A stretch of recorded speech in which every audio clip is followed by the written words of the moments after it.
உலக தமிழ் உறவுகளுக்கு வணக்கம். நான் இலங்கையிலிருந்து மைசூர்.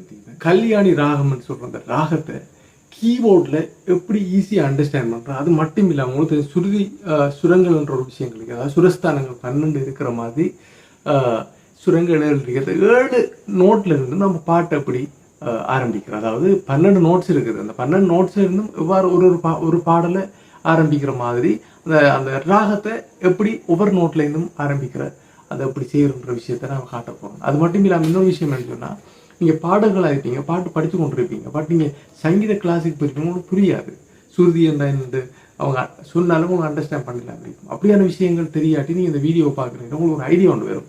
ஸோ அதை அண்டர்ஸ்டாண்ட் பண்ணீங்கன்னா நீங்கள் இந்த எப்படி இந்த பாட்டு ஒவ்வொரு சுரங்கள்லேருந்து ஸ்டார்ட் பண்ணி படிக்கிறாங்க என்ற விஷயத்தை பார்த்துக்கொள்ளலாம். அதுலேருந்தே குறிப்பாக கல்யாணி ராகத்தை ஒரு ராகமாக எடுத்துருக்கிறோம். அந்த ராகத்தை எப்படி நம்ம வேற சுரங்கள்ல இருந்து வேற சுருதி நிலை, அதாவது கீழ்ஸ்தாய் மேல்ஸ்தாய் மத்தியமஸ்தாயின்னு சொல்லுவாங்க, அது ஒரு பக்கம்.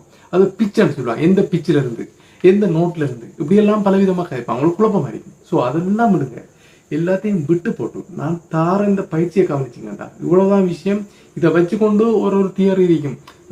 தமிழ்ல ராகம் அது அப்படி சொல்லி கொண்டிருப்பாங்க, அந்த ஆங்கிலத்துல ஹோட் ஸ்கேல் அப்படின்னு சொல்லி போய் கொண்டிருக்கு. இப்படி எல்லாம் போனாலும் இசைன்றது எல்லாம் தான், சவுண்ட்ன்றது எல்லாருக்கும் காமன் தான். ஸோ அதை பேஸ் பண்ணி தான் இந்த விளக்கம் இருக்க போகுது. நீங்கள் ஒன்றும் யோசிக்க தேவையில்லை. நான் தார அந்த விளக்கத்தை பார்த்தீங்கன்னா இந்த ராகத்தை பற்றியும் இந்த சுரங்களை பற்றிய விஷயங்களை உங்களுக்கு இலகுவாக புரிஞ்சு கொள்ளக்கூடிய இருக்கும். வாங்க வீடியோக்குள்ளே போவோம். இது என்னடா நான் கொண்டு ஒரு அட்டையை வைக்கிறேன்னா அதில் சில எழுத்துக்களுக்கு சில கோடுகள் இருக்குன்னு நீங்கள் கன்ஃபியூஸ் ஆக வேண்டாம். இது பாட்டு படிக்க பழகிறார்களும் சரி, கீபோர்ட் பழக ஆரம்பிக்கிறார்களா இருந்தாலும் சரி, உங்களுக்கு நிச்சயமாக இது ஹெல்ப் பண்ணும். இதை நீங்கள் கவனிச்சு கொள்ளுங்க, சரியா? இதில் பார்த்தீங்கன்னு சொன்னால் ஒரு நோட், அதாவது இதில் இருக்கிற 1 2 3 4 5 6 7 8 9 10 11 12 திரும்ப இந்த நோட் திரும்ப தருவாங்க பாருங்க. இந்த சி, இதை சின்னு சொல்லுவாங்க.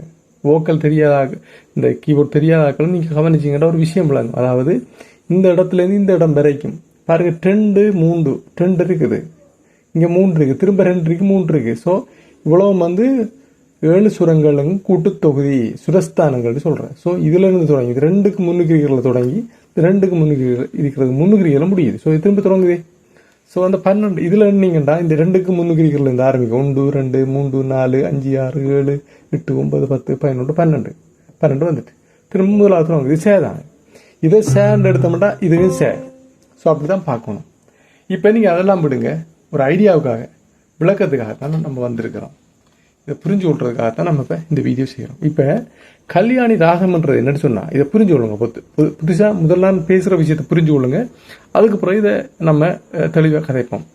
அதாவது ஒரு நோட்டில் இருந்து ஆரம்பித்தோம்னு சொன்னால் அந்த கல்யாணி ராகத்தில் சேன்றதுக்கும் இந்த ரீன்றதுக்கும் இடையில இப்போ சியை சேண்ட் எடுத்தோம்னா சின்ற நோட்டை தான் சேண்ட் எடுக்க போகிறோம். இப்போ அப்படி தான் எடுக்கணும். எந்த நோட்ல இருந்து இதையும் சேவா எடுக்கலாம், இதையும் சேவா எடுக்கலாம், இதை ரீயாயம் எடுக்கலாம், எப்படி நம்ம எடுத்துக்கொள்ளலாம். ஆனா ஆரம்பிக்கிற நோட் இது இருந்துச்சுன்னா இது சேண்ட் எடுத்தோம்னா இது சே. ஓகே, இந்த கல்யாணி ராகத்துல இந்த சேன்ற நோட் வரும். ரீல ரீ 2 தான் வரும். ரீ 1 இது, ரீ 2 இது. ஸோ சே ரீ, அதுக்கப்புறம் க, அதுக்கப்புறம் மே, அதுக்கப்புறம் ப த நீ ச நீ த ப மகரி ச. இதுதான் கல்யாணி ராகம். இதில் ஏகப்பட்ட பாடல்கள் இருக்கு. இப்போ விஷயத்துக்கு நான் பாரேன் என்று சொன்னால், இந்த நோட்டுக்கும் இந்த நோட்டுக்கும் இடையில ஒரு நோட்டு இடைவெளி இருக்கு, பார்த்துக்கொள்ளுங்க. இது எல்லாத்துக்கும் நீங்கள் ஒரு கணக்கு போட்டுக்கொள்ளுங்க. எல்லா நோட்டுக்கும் அரை மாத்திரை, அதாவது எப்படி சொல்லலாம், அரை நோட்டு எடுத்துக்கொள்ளுங்க. அப்போ இதை அரண்டு எடுத்தீங்கண்டா இல்லாட்டி இதை உண்டண்டு எடுத்தீங்கண்டா இதுல இருந்து வார ஒரு நோட்டை விட்டு அடுத்த நோட்டை பிடிக்க வேணும். அப்படி எடுத்துக்கொள்ளுங்க. நீங்கள் மற்ற விளக்கங்களை போக தேவையில்லை. முதலாவது நோட்டுக்கு 2வது நோட்டுக்கு இடையில ஒரு நோட்டை விடுங்க. விட்டால் முதலாவதும் அதுக்கடுத்து அவர்களுக்கு 2வது நோட்டு இதை தம்பரும்.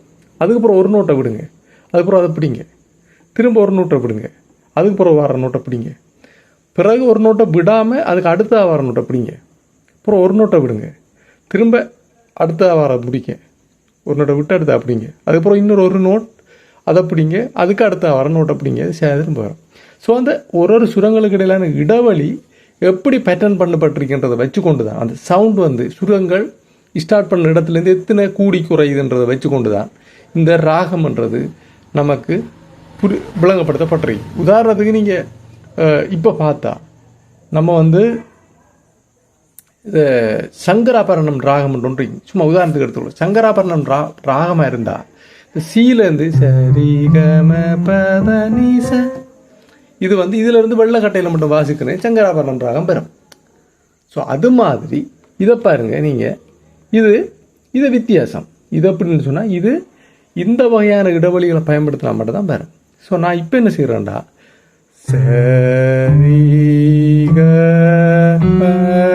பத நீச சனித மகரீச இப்படி வந்துட்டா சிய ரூட் நோட்டை எடுத்து நம்ம கல்யாணி ராகத்தை வாசிக்கிறோம். இதே விஷயத்த டிய ரூட் நோட்டை எடுத்து வாசிக்கிறோம். இதை அப்படி மூவ் பண்ணி விடுறோம். இதில் வர விளக்கம் என்னன்னு சொன்னால் இந்த இடைவெளிகள் வித்தியாசப்படும். அடுத்தது இங்கேருந்து வாசிக்கிறதுக்கும் இங்கேருந்து வாசிக்கும் ஒரு நோட் ஒரு நோட்டுற சுருதி உயர்ந்திருக்கும். ஹை கீழிருந்து மேல் நோக்கி சுருதி நகரும். இடம் மாறுகிறது, சுருதி இடம் மாறுது. நம்ம ஆரம்பிக்கிற ரூட் நோட் இடம் மாறுது, சுருதி பிச்சு மாறுது. ஸோ இப்போ டியிலிருந்து வாசிக்க போகிறோம். இது டி நோட் இந்த கீபோர்டில் இந்த டியை சேவாக எடுத்து வாசிக்க போகிறோம். இதான் பாயிண்ட். இப்போ சே இது டி தான். இந்த டிக்கு நம்ம சேண்ட் எடுக்க போகிறோம். சரி கம பத நிச சனி தப மகரிச சரி கம பத நிச. ஸோ இது வாய்ச்சாச்சு. இப்போ டக்குன்னு நம்ம ஒரு கொஞ்சம் சுருதியை கூட்டுவோம், ரொம்ப அதிகமாக கொஞ்சம் கூட்டுவோம். சரி கூட்டியாச்சு. இப்போ உண்மையாக இது எத்தனை கட்ட சுருதி என்று பார்த்தீங்கன்னா 4 கட்ட சுருதி. 4 கட்ட சுருதியை நம்ம ஸ்டார்ட் பண்ணுறோம். அதில் நம்ம என்ன செய்கிறோம்னா முதலாவது நோட்டாக ரூட் நோட்டாக நம்ம எடுக்கிறது எஃப்ஐ தான் எடுக்கிறோம். இது ரூட் நோட், இது சே. இப்போ அதே சவுண்ட் வேறு கொஞ்சம் கூடி வரும். சரிக மன்னிக்கணும் சரிக ம பத நிச சனி தப மகரிச. பார்த்தீங்களா? இப்போ சரி எல்லாம் சரி, எல்லாம் ஒயிட் நோட்டில் வாசிட்டேன். இப்போ நம்ம ஒரு ஹாஃப் நோட், அதாவது ஒரு என்ன சொல்கிறேன், ஒரு கருத்த நோட்லேருந்து வாசிப்போம். சரியா? இப்போ வாசிச்சு பார்ப்போம். சரி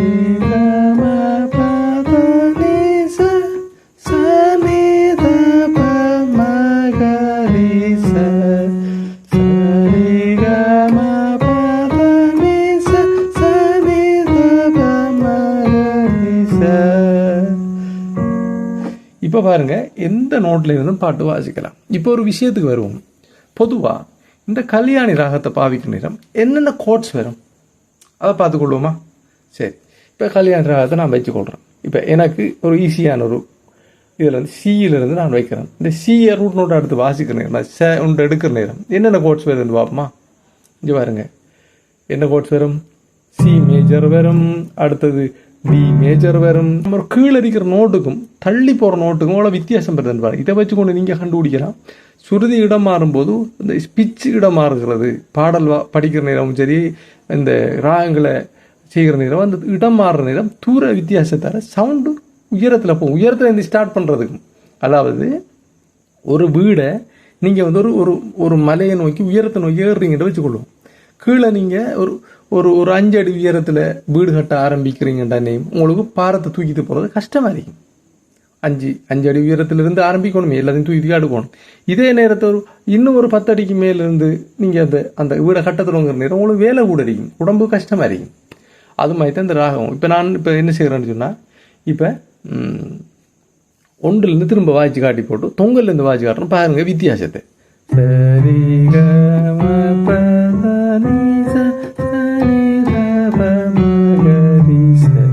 டக்குன்னு ஸ்கிப் பண்ணி வரும் இங்கே சவுண்டை.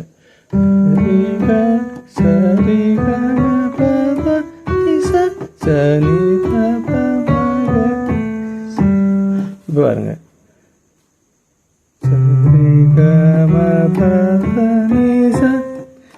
சவுண்ட் சுரம் கூடி குறையுது. இதுதான் பாயிண்ட்.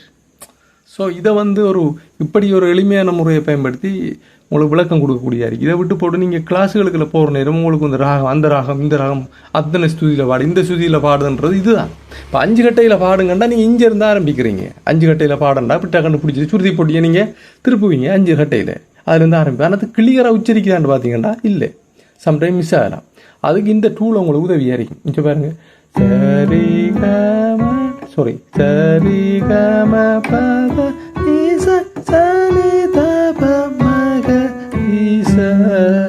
இப்போ கல்யாணி ராகம் வந்து பார்த்தா விளங்கிட்டு உங்களுக்கு. இதே விதை நல்லா உயரத்துக்கு கொண்டு போவோம். எத்தனை கட்டது? 6 5 6. இதில் இருந்து பாவிச்சு பார்ப்போம். இதில் இருந்து ஒரு படிக்க மாட்டாங்க, பட் ஓகே. இதுக்கு இங்கே போனால் இன்னும் கூட வரும். யாருங்க?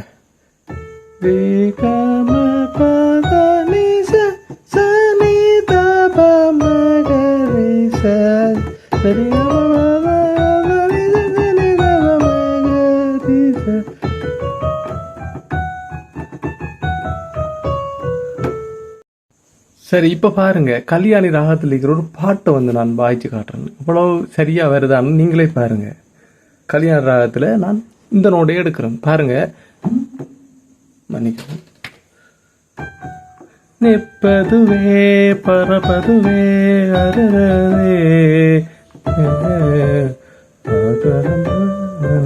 இந்த சைடில் போனால் இந்த நோடு இங்கே வரும், அதை கவனிக்காதீங்க. நிற்பதுவே மடப்பதுவே பரப்பதுவே நீங்கள் எல்லாம் சொப்பனோ பலவோக்கமயக்கங்களோ. பதுவே அதுவே அறப்பதுவே பலவோக்கமயக்கங்களோ. பாருங்க, இந்த நோட் வந்து ரெண்டும் இங்கே இருக்கு. ஸோ சரி, இப்போ இதே பாட்டை இதே விஷயத்தை நம்ம இன்னொரு நோட்லேருந்து வாய்ச்சி பார்ப்போம். சரியா வருதான் பார்ப்போமே. சரி, ஈலேருந்து ஆரம்பிப்போம். இதில் 1 2 3 4 4வது இடத்துல இருந்துக்கு முன்னுக்கு தான் ஆரம்பிக்கும். இந்த பேன்ற நோட்லேருந்து தான் இந்த பாட்டு ஆரம்பிக்குது. ஆகவே நான் இப்போ டியிலேருந்து இல்லாட்டி ஈலேருந்து ஆரம்பிக்கிறேன்னா இங்கேருந்து தான் பாட்டு ஆரம்பிக்கணும். சரி, அதான் மெத்தட்.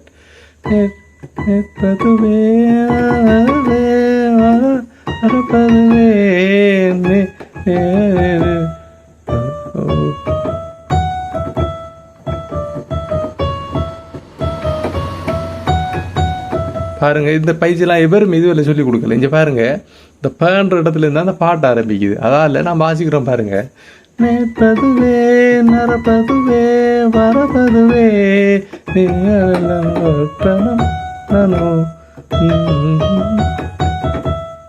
வருதா பாட்டு வருது. ஸோ திரும்ப டியிலேருந்து சிலேருந்து ஆரம்பிச்சு டியிலேருந்து ஆரம்பிச்சு பார்ப்போம். சரியாகுதாண்டு. இப்போ பாயிலேருந்து தான் பாட்டு ஆரம்பிச்சு.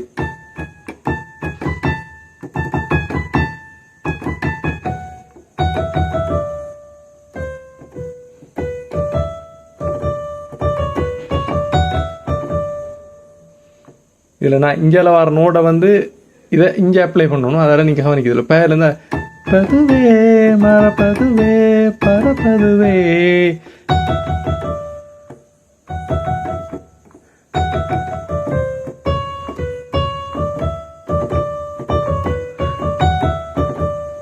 அப்போ உங்களுக்கு விளங்கும். எல்லா நோட்லேருந்து எல்லா பாட்டையும் வாசிக்கலாம். சரி, இப்போ திரும்ப எஃப்ல இருந்து வாசிச்சு பார்ப்போம். பேர்லேருந்து தானே ஆரம்பிக்கும்.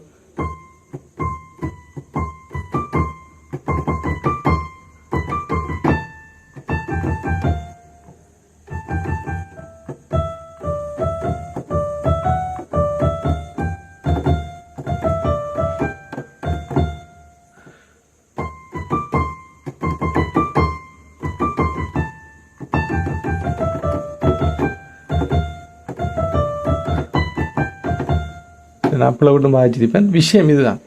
அப்போ எல்லாருமே உங்கள்கிட்ட இதுவரையில் இந்த பாட்டுகள்லாம் வாசிக்கிற விஷயங்கள்லாம் இதை பேஸ் பண்ணி தான் இதுக்கு மட்டும் தெரியாமல் நீங்கள் இருந்துடாதீங்க. இதுதான் பாயிண்ட். மியூசிக்கை படிக்கிறதுக்குரிய பாட்டை படிக்கிறதுக்கும் சரி, ஒரு ஒரு கீபோர்டை பழக எந்த இன்ஸ்ட்ருமெண்ட்டை பழகிறதுக்குரிய இலகுவான ஒரு நல்ல வழிமுறை நான் இதை சொல்லுவேன். நான் ஏன்னா இது ஒரு நீண்ட கால ஆராய்வின் முடிவில் வந்த ஒரு தகவலை தான் நான் உங்களுக்கு இதை படிப்பிச்சு கொண்டு. இது ஒரு நல்ல ஒரு பாயிண்ட் ஆஃப் வியூ. சரியா? இதை நீங்கள் ஃபாலோ பண்ணுங்கள். இந்த வீடியோவை நீங்கள் எப்படியும் நிச்சயமாக இதை புரிஞ்சு கொள்வீங்க. இப்போ சொல்லுங்கள், இந்த வீடியோ உங்களுக்கு பிடிக்கலையா? இந்த வீடியோவில் விஷயம் இல்லையா? யோசிச்சு பாருங்க. இருக்குது. நான் செய்கிற வீடியோக்கள் எல்லாம் ஏதோ ஒரு விஷயத்தை உங்களுக்கு தெரியாதவங்களுக்கு தெரியப்படுத்துகிறதா இருக்கும். சிம்பிளாக இருக்கும், பட் அதை இலகுவாக வெளிப்படுத்தக்கூடிய மாதிரி இருக்கும். இந்த வீடியோவில் இருந்து உங்கள் அனைவருக்கும் என்னுடைய மனமார்ந்த நன்றி, வணக்கம், வாழ்த்துக்கள்.